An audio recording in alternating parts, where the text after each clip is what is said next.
do advogado não é mercantilista, mas no mercado de trabalho.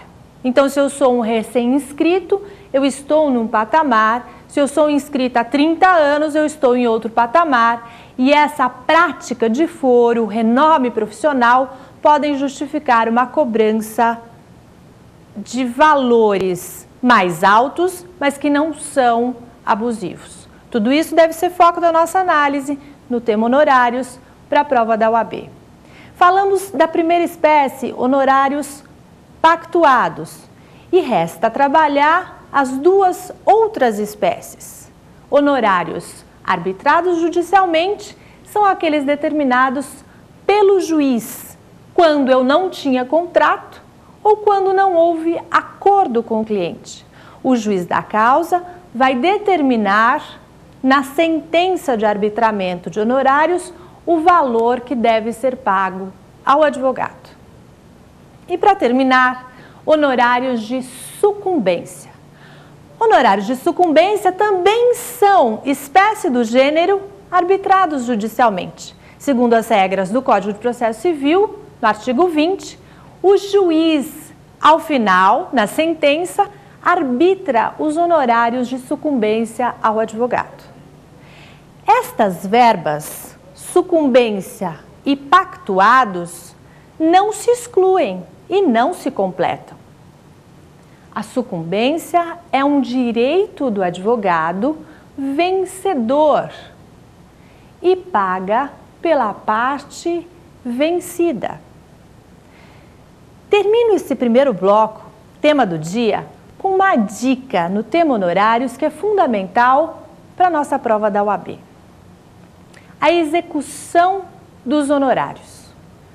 Quando posição pacífica nos tribunais, no STJ e no STF, quando eu tenho honorários contratados, nós vimos que temos 3 espécies garantidas pela lei, eu devo executá-los numa ação própria, numa ação de execução.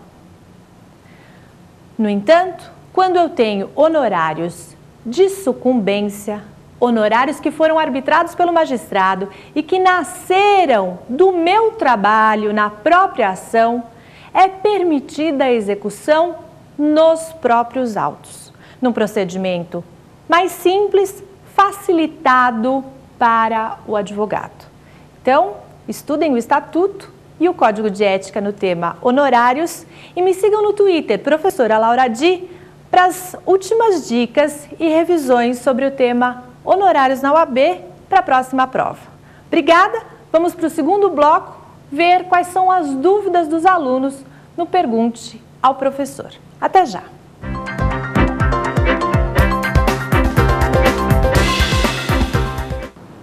Vamos iniciar este segundo bloco, observando as dúvidas de todos vocês sobre honorários. Alunos e alunas em todo o Brasil que não puderam fazer as perguntas para este programa, Prova Final, podem enviar por e-mail, provafinal@lfg.com.br. Vamos ver se os conhecimentos, a nossa conversa no tema do dia, podem ser aplicadas para ajudar os alunos nas suas dúvidas sobre honorários. Vamos ver as perguntas? Professora Laura Di, os honorários são devidos mesmo diante da destituição do advogado? A pergunta foca na possibilidade de revogação da procuração. Ou seja, o advogado constituído não mais está no processo, sua procuração foi revogada. Será que ele faz jus aos honorários pelo trabalho executado até o momento da sua destituição? Vou lembrar da nossa primeira regra no tema do dia: o advogado recebe sempre.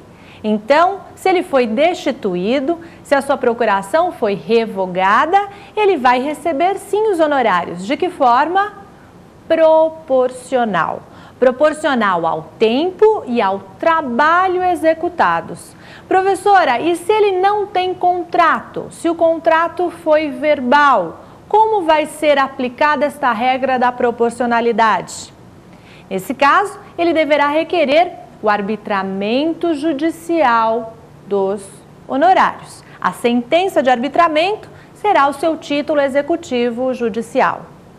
Mas, se ele tinha contrato escrito, com a previsão da verba pactuada pelo serviço prestado e pela continuidade desse serviço e foi destituído, também não havendo acordo entre cliente e advogado quanto ao valor a ser pago nesta proporcionalidade, vai exigir o pedido de requerimento ao juiz para o arbitramento judicial de honorários, ok? Então, nas duas situações, com o contrato escrito ou com o contrato verbal, havendo revogação, o advogado recebe sim, proporcionalmente ao tempo e ao trabalho executados até o momento da destituição.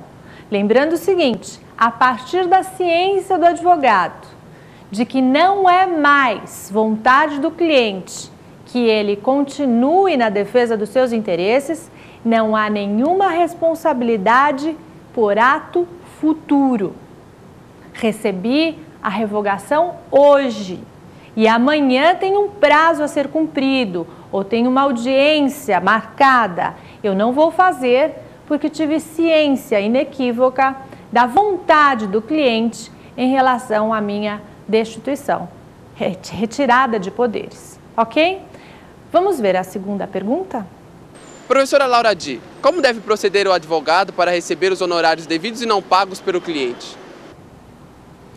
Quando o advogado contratou com o cliente e não recebeu os honorários, diferente daquela nossa colocação no início do tema do dia, em que falamos que, na primeira regra, o advogado recebe sempre, a situação que enfrentamos no dia a dia é exatamente a oposta. O advogado nunca recebe.